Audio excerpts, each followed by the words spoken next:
Good morning. Today I'm going to be talking about the additional communities of Europe that are in Europe. Okay, let's get started.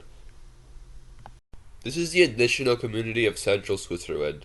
It is a region which is mostly marked for its German-speaking attributes and is also the region of Switzerland which holds the capital of Switzerland, Bern, I believe.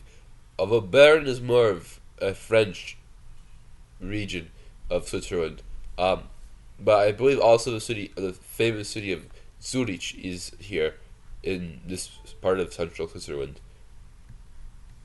I estimate the population to be about 5 million people.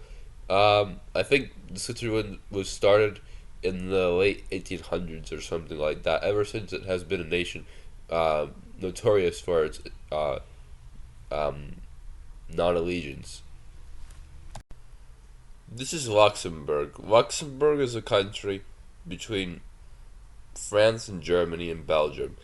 Um, the capital of Luxembourg is Luxembourg City, I believe. Well, the capital of Luxembourg is Luxembourg. No, the language they speak there is Luxembourgish. I think it's kind of close to French, probably different. Um, it's a smaller country in Europe, so it's interesting that this creates its own community, its own additional community of Europe. Um, what else can I say about it is that it it has, I don't know exactly when it was founded, but that it has been through a series of wars, namely World War II. The Netherlands. The Netherlands is a nation in the northwestern Europe, north to Belgium, west to Germany.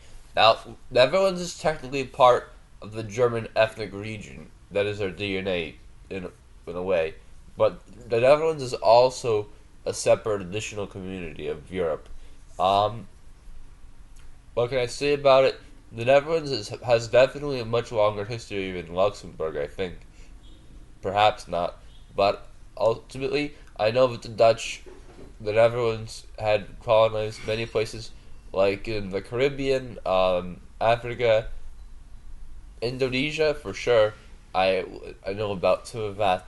Um, and the Netherlands has had a long history of exploration around the world, and also it has a history of its independence from the monarchs of Spain and Europe, and its perseverance through to its economic market system and republican systems, and also its perseverance through the world wars and in the modern Europe.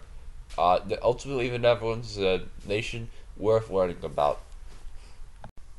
Scottish Lowlands, Northern England, and Northern Ireland.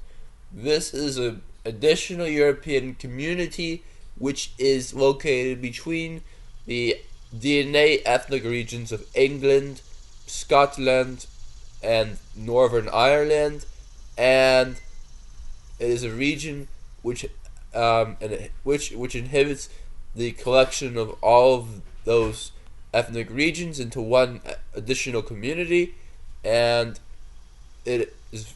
When I think about this region, I think about the people of the lower Scottish lowlands who attempted to become more like the English in their capitalist markets and places of business, and also the way that people in Northern Ireland have assimilated to become more like the English as well. Ultimately, this is a region of where many cultures come together, and it's kind of a crossroads. Very interesting. Iceland. Iceland is a region that is marked by its Viking history, I would have to say. It's in its very name. You see, when they say Iceland, it's actually a trick. Iceland is actually green, and Greenland is actually ice. This is a trick by Vikings in medieval ages to trick enemies who would try and take these lands, perhaps. Ultimately, Iceland is part of the Norwegian ethnic region, and it happens to be an additional community of Europe, and the capital is Reykjavik, and I think they speak Icelandic there. They used to have a monarchy, and it's a very island-like nation, but it's like it has a unique culture of being in the Arctic area region, and there are many volcanoes there as well. That's what I know for sure about Iceland. Vikings, volcanoes, and Arctic. Um,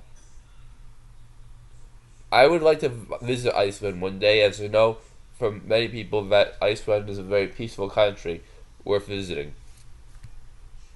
Thank you so much for watching. This has been the additional communities of Europe within Europe. I hope you have a great day. Thank you very much.